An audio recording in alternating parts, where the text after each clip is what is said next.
আজকে এই জরুরি সংবাদ সম্মেলনে উপস্থিত হয়ে আপনারা আমাদের বক্তব্য জাতির সামনে তুলে ধরেছেন, এই জন্য আমরা কৃতজ্ঞ।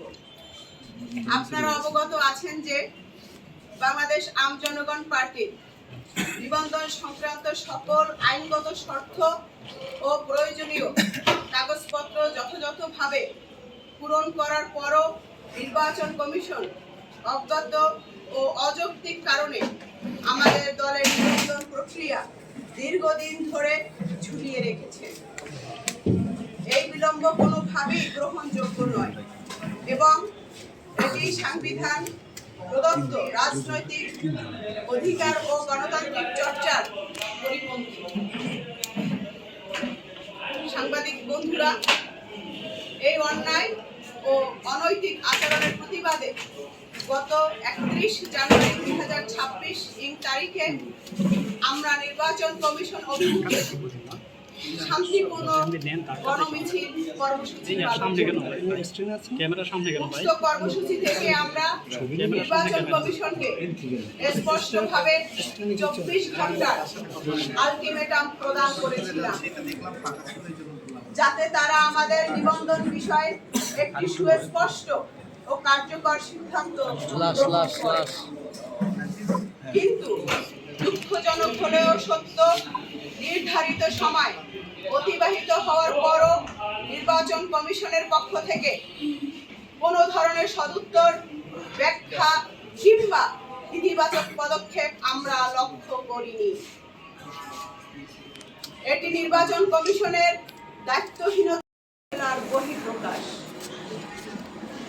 সম্মানিত সাংবাদিকবৃন্দ, বাংলাদেশ আম জনগণ পার্টি বিশ্বাস করে রাজনৈতিক দল নিবন্ধনের বিষয়টি কোনো দয়া বা অনুগ্রহ নয়। আমরা আজ এই সংবাদ সম্মেলনের মাধ্যমে জাতির সামনে আমাদের পরবর্তী কর্মসূচি ঘোষণা করছি।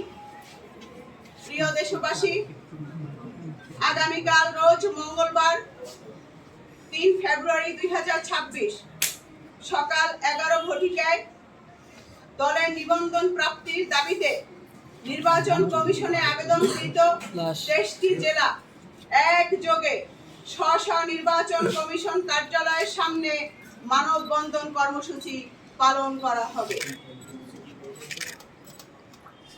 নির্বাচন কমিশনের এই পক্ষপাতদুষ্ট ও অগণতান্ত্রিক ভূমিকার বিরুদ্ধে দেশব্যাপী শান্তিপূর্ণ আন্দোলন জোরদার করা হবে। দাবি না হওয়া আগ পর্যন্ত কেন্দ্র থেকে তৃণমূল পর্যন্ত ধারাবাহিকভাবে কর্মসূচি অব্যাহত থাকবে। আমরা স্পষ্টভাবে জানাতে চাই, বাংলাদেশ আম জনগণ পার্টি শান্তিপূর্ণ ও গণতান্ত্রিক আন্দোলনে বিশ্বাস করে, তবে জনগণের ন্যায্য অধিকার আদায়ের প্রশ্নে আমরা কোনো আপোষ করব না। সর্বশেষ দেশবাসী ও গণমাধ্যমের প্রতি আহ্বান জানাচ্ছি, গণতন্ত্র ও রাজনৈতিক ন্যায্যতার এই লড়াইয়ে আপনারা আমাদের সাথে স্ব জায়গা থেকে সামিল হবেন। দেশ ও জাতির স্বার্থে আপনারা সকলে ঐক্যবদ্ধ হয়ে আমাদের সাথে রাজপথে থাকবেন। ধন্যবাদ সবাইকে।